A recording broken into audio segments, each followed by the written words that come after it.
Welcome to the Mike Litton Experience Podcast. Mike has over 31 years experience in real estate, finance, and investing. He's passionate about being a father, a teacher, a realtor, an investor, and a leader. Everyone has a story, and our passion is to help them tell it. And now, introducing the host of the Mike Litton Experience, Mike Litton. So what can you expect from the Mike Litton Experience? You can expect stories that will inspire, motivate, advice that will sharpen your focus, and expert information on real estate, finance, and market conditions. You can't, there's nothing's open, Right. right? There were even times when they closed the beaches. Come on, right? And so you learn a lot about your kid when you have sort of this forced, this is it, baby, we're together. That's, right? I admired my daughter so much before all this happened, and my admiration for her went up tenfold. Yeah. I absolutely worshiped that girl by the time all this was over, like I never had before, because I appreciated the young woman she was becoming, right? The person she was becoming. It's just, and it was so we get in the car, we're in Carlsbad, we get in the car, we go up to LA, we go to Norwalk, which is always, a bottleneck. Mm-hmm. Norwalk is always just stupid. There were no cars. No that cars. was the plus, right? I took a photo, because it was so weird. I took a photo of the road. Yeah. Because you can't make this up, I think I right? had a few of those too. Yeah, we get up there in an hour and 25 minutes and get back in an hour and 23 minutes. No traffic at all, nothing yet. And it was like, this is just surreal. Yeah. And it was like, when this stuff happened, all I wanted to do was just hug the babies. Mm-hmm. All I wanted to do was just, right? And, Michael was away, he was in Lincoln at college, and he hunkered down there because they had, housing and, student housing and all that kind of stuff. And so they basically said, look, we're going to go online. We're not going to stop teaching, but we're going to go online because we can't have anybody anywhere, in the facilities or anything. And so they did the best they could do, Yeah. Madison's college was completely shut down. They didn't even bother to try to do things online. They just, right? So, it was an interesting time. Yeah. But it was a time that you had a couple of different options, right? One was you could sink into massive depression, and a lot of people did. A lot of people developed drug and alcohol issues, Oh, yeah. and, all kinds of problems. Or you could take advantage of it and you could pour into your kids. Right. Right. And that's what you did. Yeah. Yeah, I get that the kids got to a point to where they got bored and didn't want to do this anymore and that kind of thing. But man, that was a very, very wise thing to do in terms of taking the opportunity and pouring into them. That's awesome. Yeah, it was the only option Yeah. for me. And, I relate to what you're saying because I admired the way my kids handled it so much. Yeah. I was so incredibly proud of them. They didn't whine and complain. My daughter ended up starting her own baking business. There you go. I had this big whiteboard in the living room. We'd write our goals. My son worked hard, really got into mental strength and fitness, which now he's in the Marine Corps, which I think cool. really helped him a lot. My daughter, it helped spark and ignite that passion for being an entrepreneur, which is now what she wants to do and what she wants to focus on. She'll be going to college And next year. year. Is she 18 or she's going to be 18? She'll be 18 in March. Okay. She graduates next year, June. Wow. And so we're starting her college applications now. There you go. But we took it, and I'm proud of us as an entire family, the way we handled it. Well, I'm proud of you. There were a few times I did drink a little earlier than 5 o'clock because it just felt like you were You're on kidding. vacation. You're kidding. Yeah. I definitely had some of that. There were days where, enjoyed it as a vacation, but, we never went too far off the edge. I would do little things just for fun. I applied in San Diego, there's a company, it's called Launch Factory. Mm-hmm. And what they do is they help fund startups. Okay. And so you have a startup idea, you come to them, and basically they help you raise the capital. They take a piece of it, and then they have kind of like a contest, if you will, for who are going to be the founders, Wow. the CEO and the COO. Okay. And so I saw this, I thought, I'm not doing anything. I didn't feel like I had really used my analytical brain or my hardworking, of course I was doing a lot of stuff from home, but I thought this will be great. Let's just see. Why not? And they show you who you're up against, right? Mm-hmm. And it's nationwide.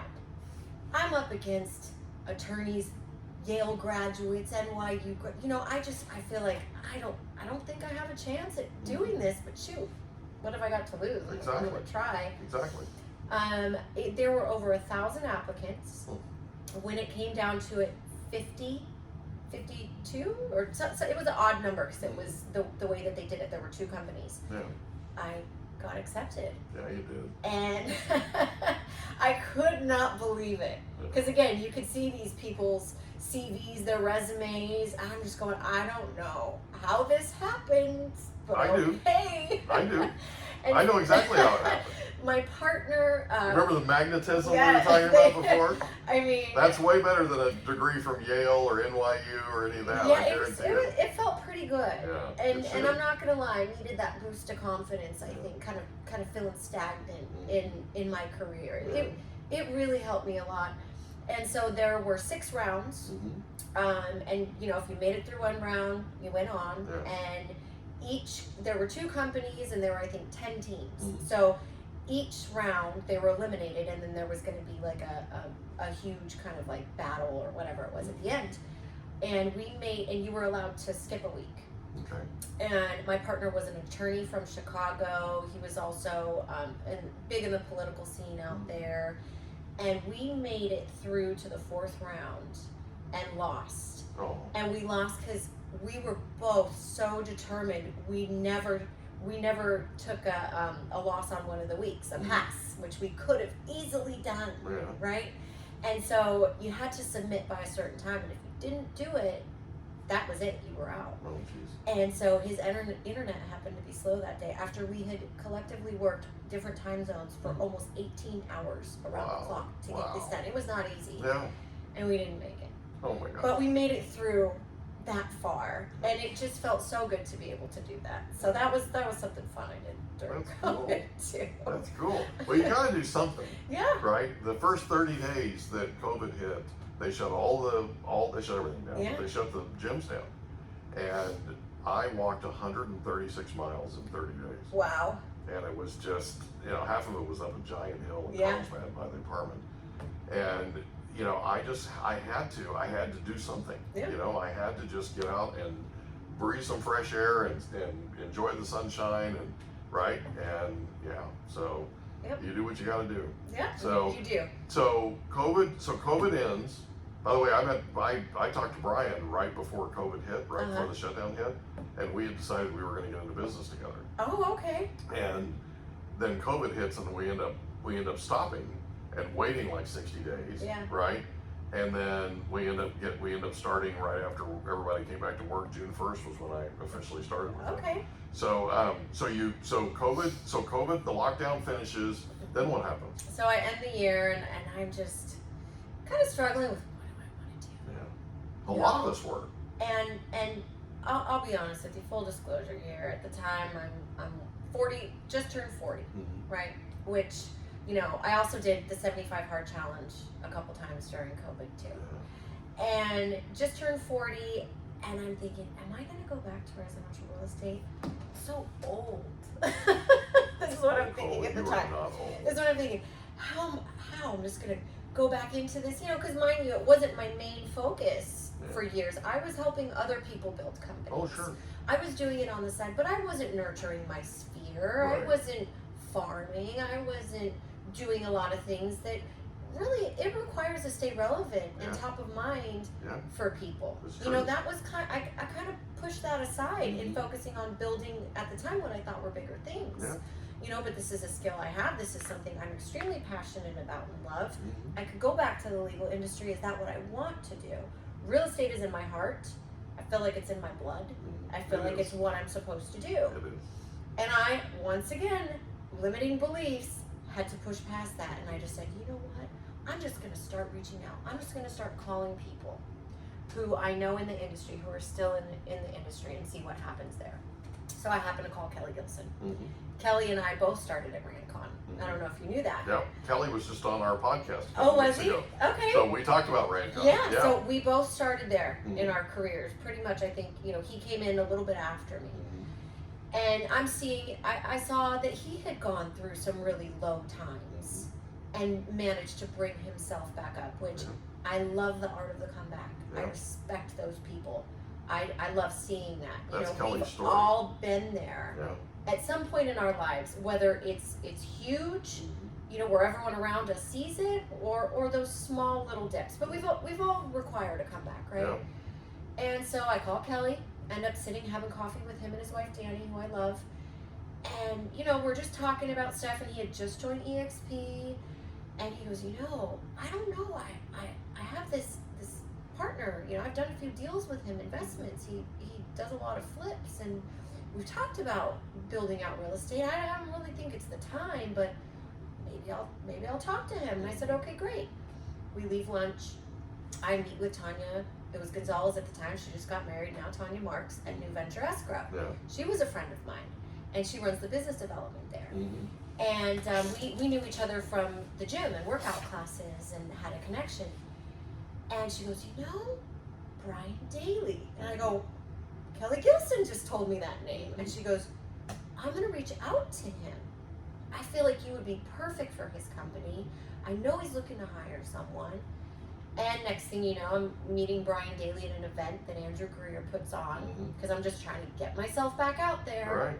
And I was nervous. I was nervous to even go to events, because I felt like it's been a while, and getting myself acclimated back to networking. And he goes, wow, I've heard your name twice this week. It sounds like we need to sit down and talk. That's cool. So we did. I end up getting hired to work for the San Diego home buyer. And then we decide that I'm going to run operations, and we're going to build a real estate team. Yeah. And so, I've pretty much been with the company. We built Team Sage, which turned into We Revive, and now here I am. It's been, two and a half years, a little over 2 years. And working for Brian and We Revive, and back in my real estate career and running the listing department for him. And doing a great job, by the way. Thank you. Very you. proud. I really love it. Love the company. There's so many different facets to it, with the acquisition side, which obviously you know very well, the construction side. And so it blends a lot of the elements that I spent years educating on and learning and cultivating. So it felt like a perfect fit, and all those pivots and dots have connected, and we've still made a lot of pivots. I made a lot of pivots while working for the same company. We know the market's been shifting for the last few years, so it's required it. But I get to run the listing department and sell these beautiful flips, investment properties. I'm back with connecting and collaborating with agents throughout the county. I absolutely love it. Building relationships. I'm really passionate about that, and doing what I love. And it's not always easy. We're seeing ourselves now in a place that a lot of agents are struggling.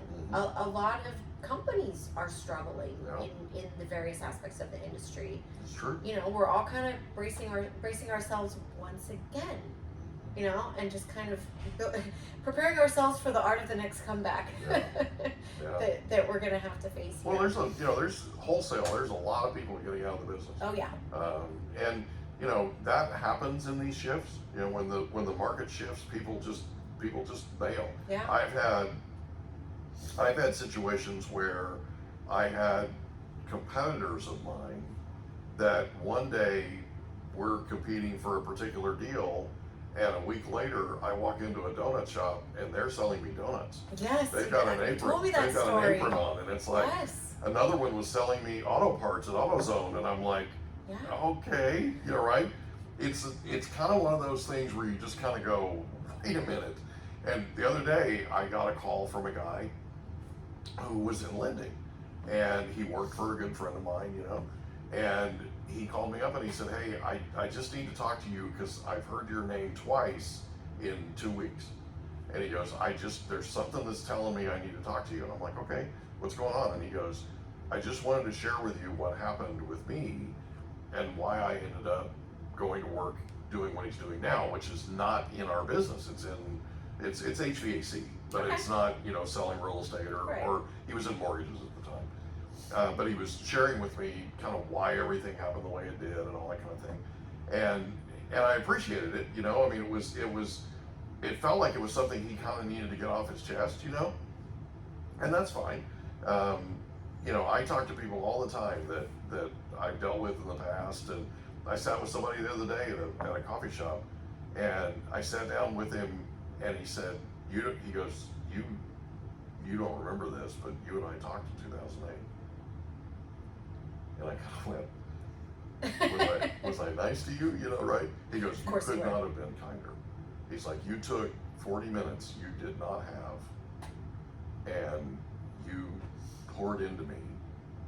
And he said, I always told myself that if I ever ran into you, if I ever met you face to face, then I'd shake your hand and thank you.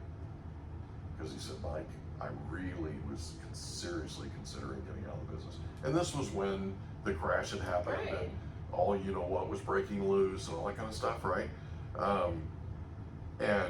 But it was kind of cool that, you know, I had no idea. I had no idea, and I don't remember that conversation.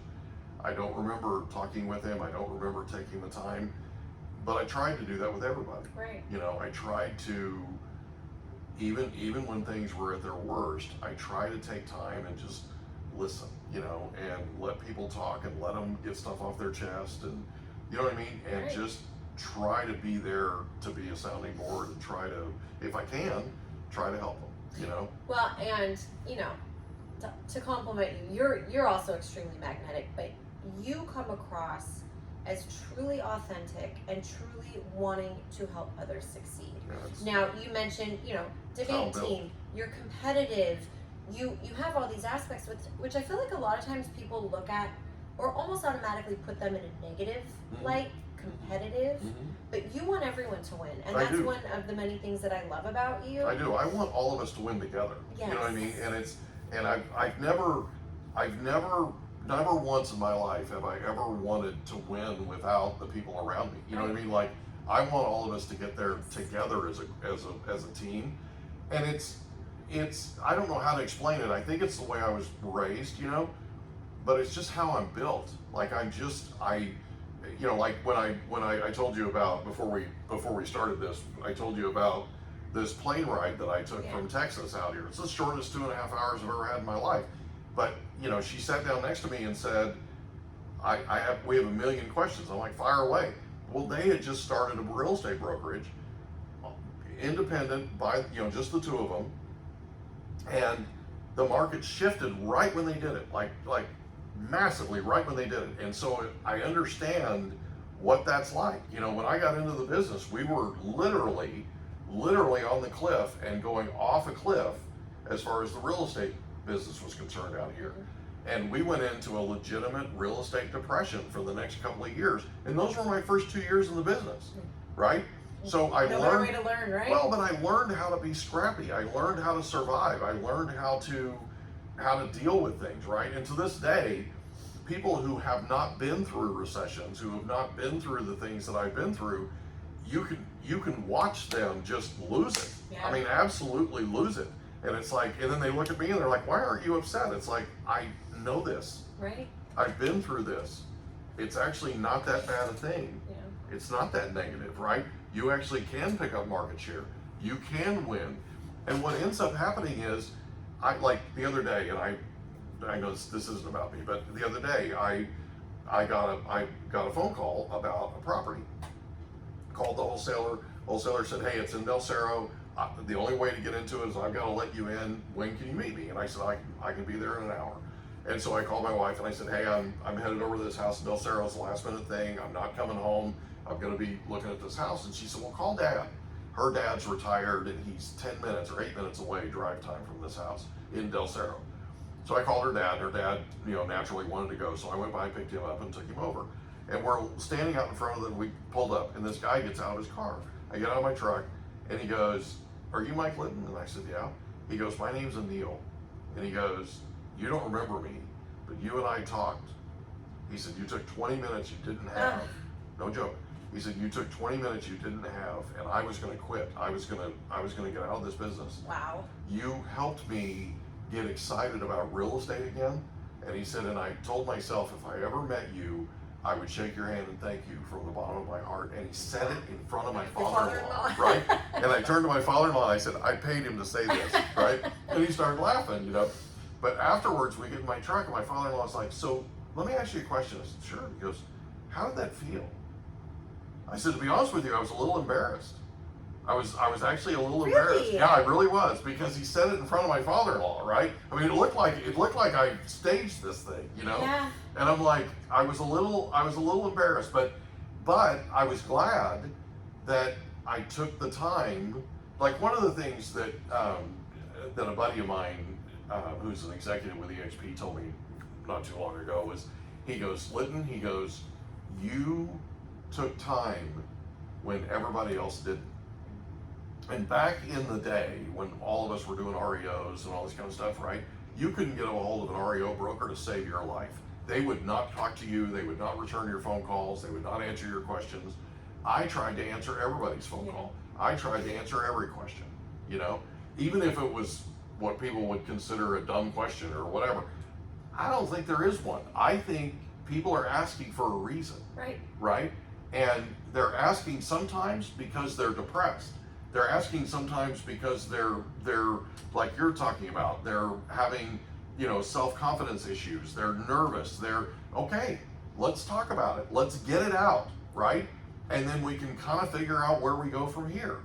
Now, none of these people that I'm talking about worked for me. They were working at other companies and all that kind of thing.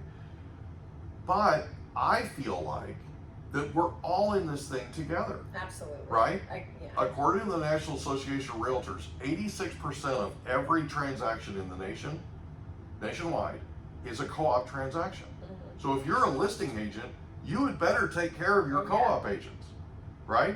I literally have agents, Nichole, when I list a house for sale, they will send me a message and say, Yahoo, we can't wait to show it. Mm-hmm. Because we get to work together again, right? And I always try to come from a place of contribution, and that's just how we have that it's in just common. how, yeah, exactly. We have that It's in just common. how I'm built. And So. I'm the same way, you know, with listings. That's what I love about you, by the way. Of course. I get listings, I'm the same way. You have a question, I'm going to call you. I'm going to stay on top of communication. And I can't tell you how many agents I have tell me, this is so refreshing. Yeah. Oh my gosh, you're actually answering your phone. Yeah. Thank you so much. And because I've had so many times when I'm trying to get a property for my client, I don't get a call back, I don't get a response, they're not answering my questions, not a text message for 2 days. And there really isn't, no there reply isn't an to- excuse for that. No, there's There's not. none. And we're all in this, like you said, contribution. Yeah. Help each other win. I am all collaboration over competition. I will go to the mat for my clients. I will make sure I get them what they need and what they want at the end of the day. So, you know, there is that competitive nature where you want to be a bulldog for someone. You want your clients to know that you'll do everything to protect them. But when it comes to the grand scheme of things, it's contribution, it's collaboration, it's relationships, and it's really taking that extra step. Yeah. Because, like I said, I love people. I love connecting with people, and you have to really include everybody involved. Yeah. I agree. Okay, so we're now to today. Today. You're with We Revive. Yes. You're running the show. Yes. You're doing amazing. I'm very Thank proud you. of you. Thank you. You know that. Is there anything else you'd like to talk about before we wrap up? Before we wrap up, let's see, where are we today? You know, in life, I'm finding myself again in a place of transition. I've got a son who just joined the Marine Corps. I got a daughter ready to go off to college. I'm going through divorce. The market is shifting. Sorry.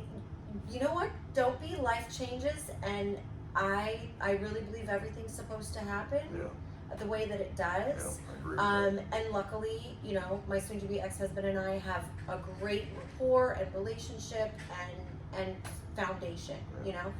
But again, I find myself in a time where everything's changing, where I'm once again recognizing it's always going to. And when it comes to the market, I'm keeping my head down. I am scrappy, like you said.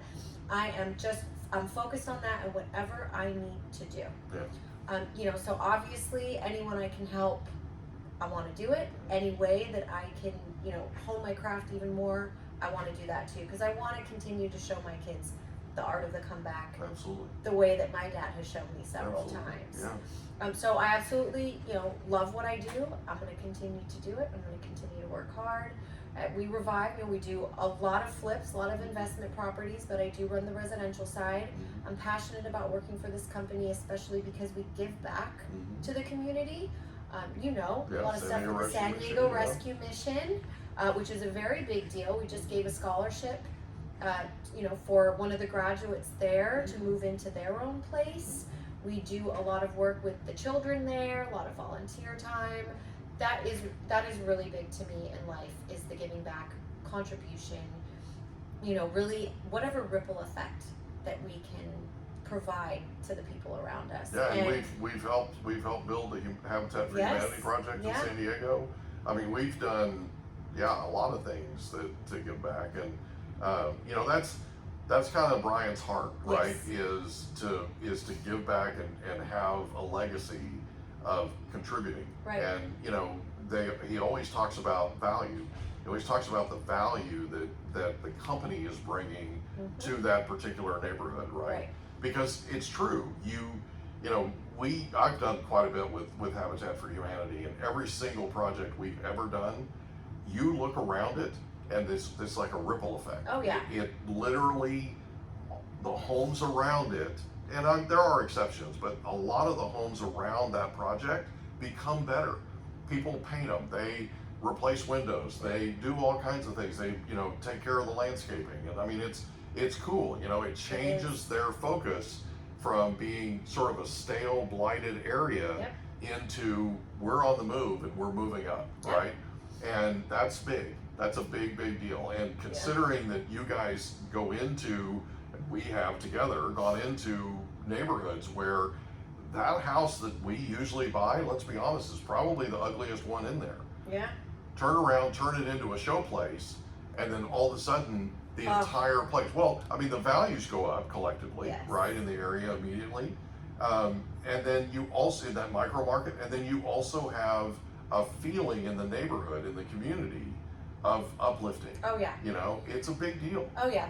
I get to meet all the neighbors at my open houses. Sometimes I get to meet the previous homeowners, or a lot of them have unfortunately passed away. Their family members come in and look at these homes. I just had one a few weeks ago. The guy was in tears. Yeah. I mean, this was a home he grew up in. Yeah. He couldn't believe it. And of course you're changing everything around. It doesn't look the same, but he was just in tears. He was so happy to see it, and that's a great feeling. It's a great feeling for the neighbors to feel like the value in their neighborhood is rising, so their home prices are rising, and just to see how in awesome times people are with these transformations we're able to complete, because some of these properties are a little scary when you first walk into them. They really are. They really are, and what they turn into is a big deal. Yeah. And we're in a deal right now. We're in escrow on a deal that's literally across the street from a flip that we did when I was with Brian. Oh, really? And I don't know if you were with us at the time, but it's on Salina Court in Vista. It's a little mid-century modern place that had a little detached one-car garage that we turned into an ADU. It was really cute. And we did really, really well. And to this day, it still looks great. Yeah. It's probably 3 years ago now. But I drove by that property, and I remembered. So I went out to that property. I was actually trying to talk my wife into buying it. I went out to that property to check on it like a week before it was done. And I pulled in, and I parked my truck, and the neighbor, the owner, the seller, who owned it before, lived across the street. He recognized my truck. He's retired. He recognized my truck. He came out, and he's standing in the street. And I said, "Hey, how you doing? Have you seen it?" No, I didn't want to bother him. I said, "Come on, let's walk it together."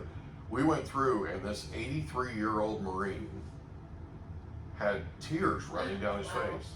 And he's walking through, and he's going, Mike, if I'd have had the money, I would have done this. And if I'd have had the money, I would have done this. And if I'd had the time, I would have done this. You guys did everything I would have done. You even picked the cabinets I would have picked. I mean, it was insane, right? The experience that you have with somebody who's owned a property that they just timed with, capital, effort, age, all those things, they just couldn't get to it, right?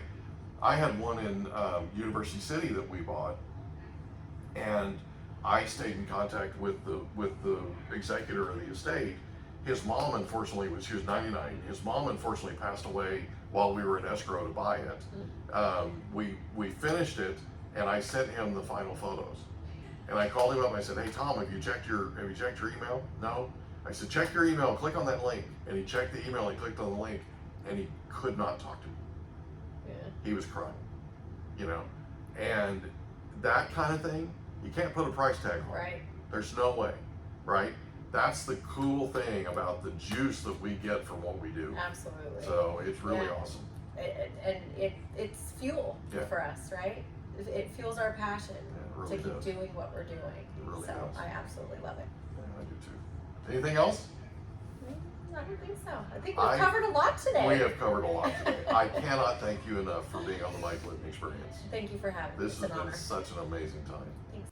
We hope you enjoyed another episode of the Mike Litton Experience. If you did, do us a favor, smash that subscribe button, tell your friends, family, and coworkers about our program, and wherever you get your podcasts, please leave us a rating. It helps us to connect with quality people just like you. And that's a wrap. Another episode of the Mike Litton Experience in the books. Reach out to Mike on Instagram at Litton Realty. Want to meet with Mike? Check out calendly.com/Rio760.